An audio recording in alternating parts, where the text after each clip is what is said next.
ஒரு cut off date அப்படிலாம் ஒன்று கிடையாது. இது ஆன்கோயிங் ப்ராசஸ். போயிட்டா திருப்பி 1 வீக்ல திருப்பி அந்த குழந்தைங்க கொண்டு வந்து சேர்க்கறதுக்கான பணியை எங்களுடைய ஆசிரியர் பெருமக்கள் ஒவ்வொருத்தரும் டெடிக்கேட்டாக தான் புள்ள மாதிரி தான் எல்லாத்தையுமே கொண்டு. ஸோ ட்ராப் அவுட் ரேஷியோ என்னை பொறுத்த வரைக்கும் திருப்பி நான் சொல்றேன், இங்கே பத்திரிகை துறை ஊடகத்துறை நண்பர்கள்கிட்ட பீயிங் எஜுகேஷன் மினிஸ்டர் அதுக்கு நானே பொறுப்பேற்றுக்கிறேன். ஒட்டுமொத்தமாக நம்முடைய இந்தியாவில் தமிழ்நாட்டில் தான் எலிமெண்ட்ரி ஸ்கூலில் ட்ராப் அவுட் ரேஷியோ 0ல் இருக்குது. அதே மாதிரி ஹை ஸ்கூல் ஹை செகண்டரி ஸ்கூலில் வந்து 7.7% இருக்குன்னா ஒட்டுமொத்த நேஷனல் ஆவரேஜ் 14%. அந்த 7.7 இருக்கக்கூடாது என்பதற்காக தான் சில பேர் பார்த்தீங்கன்னா உங்களுக்கே தெரியும் ஐடிஐ போயிடுவாங்க, சில பேர் பாலிடெக்னிக் போயிடுவாங்க. ஸோ அந்த கணக்கெல்லாம் எடுத்து பார்த்தோம்னு சொன்னால் அதை விட அது கம்மியாகத்தான் இருக்கும் என்பது தான் நான் தெரிஞ்சு. ஸோ எதையுமே வந்து ஒரு விளம்பரத்திற்காக சொல்லக்கூடிய அரசாக நாங்கள் இல்லை என்பதை வந்து நான் பறைசாட்டுகிறேன். திருவள்ளூர் மாவட்டத்தில் ஆமாம், மோகித் ரொம்ப ஒரு வேதனைக்குரிய செய்தி. ஒரு இடி மாதிரி இறங்குச்சு. வந்ததுலேருந்து ஒரு 3 முறை தமிழ்நாட்டு முதலமைச்சர் தொலைபேசியை தொடர்பு பண்ணிட்டார். இது சார்ந்து என்ன நடந்துச்சு அப்படின்னு சொன்னாங்க. நம்ம விளக்கத்தையும் சொன்னோம். 2014 2015 நபார்டு நிதியில் அந்த பள்ளிகள் கட்டப்பட்டது. அந்த பேரப்பட் வால் அது யாரும் பயன்படுத்தக்கூடாத இடத்துல யாரும் போகக்கூடாது என்பதற்காக கட்டுமான பொருட்கள்லாம் அங்கே குவிக்க வைக்கப்பட்டிருந்தது.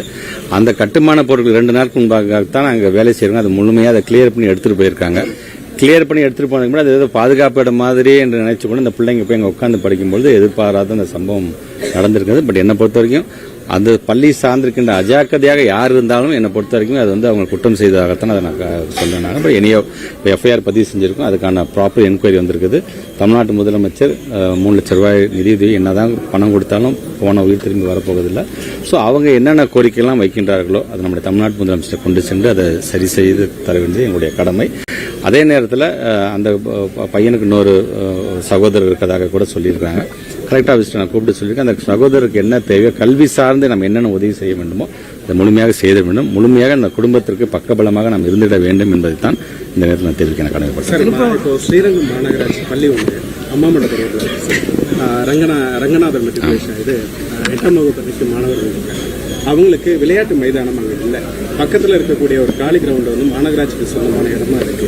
அதை கேட்டு ரொம்ப வருஷமா அவங்க கேட்டுட்டு இருக்காங்க சார். ஆனால் முறையான அனுமதி அவங்களுக்கு கிடைக்காம ஒரு தடையிலேயே இருந்திருக்கு. அந்த மாணவர்களுக்கு நான் கண்டிப்பாக வந்து நான் அந்த கார்பரேஷன் சொன்ன விஷயம் ரொம்ப ரொம்ப முக்கியமானது. ஏன்னா தமிழ்நாட்டோட துணை முதலமைச்சர் பீயிங் ஒரு ஸ்போர்ட்ஸ் மினிஸ்டராக இருக்கனால விளையாட்டுக்கு எவ்வளோ முக்கியத்துவம் தராருன்னு பார்க்குறோம். நம்ம நீங்கள் சொல்ற மாதிரி அந்த இடம் சார்ந்து கார்பரேஷன் இருந்துச்சுன்னா நானே இப்போவே நான் உடனடியாக நம்ம கார்பரேஷன் கமிஷனர்கிட்ட பேசி அதுக்கு ஏதாச்சும் ஒரு வழிவகை செய்வதற்கு என்னென்ன செய்ய முடியும் அதை கண்டிப்பாக செய்வேன். பிள்ளைங்களை பொறுத்த வரைக்கும் விளையாட்டு நேரத்தில் விளையாடணும், படிக்கிற நேரத்தில் படிக்கணும்னு நினைக்கக்கூடியது தான் நாங்கள். திருவள்ளூரில் இருக்க மாவட்ட அதிகாரிகள்கிட்டையும் மக்கள் பிரதிநிதிகள்கிட்டையும் பேசி நேரத்திலேருந்து நாங்கள் தொடர்ந்து நம்முடைய கலெக்டர் சார் பிரதாப் ஐஏஎஸ் அவர்கிட்ட பேசியிருக்கோம். அதனுடைய சட்டமன்ற உறுப்பினராக இருக்கக்கூடிய அண்ணன் திருத்தணி சந்திரன் அவர்கிட்ட நாங்கள் பேசியிருக்கோம்.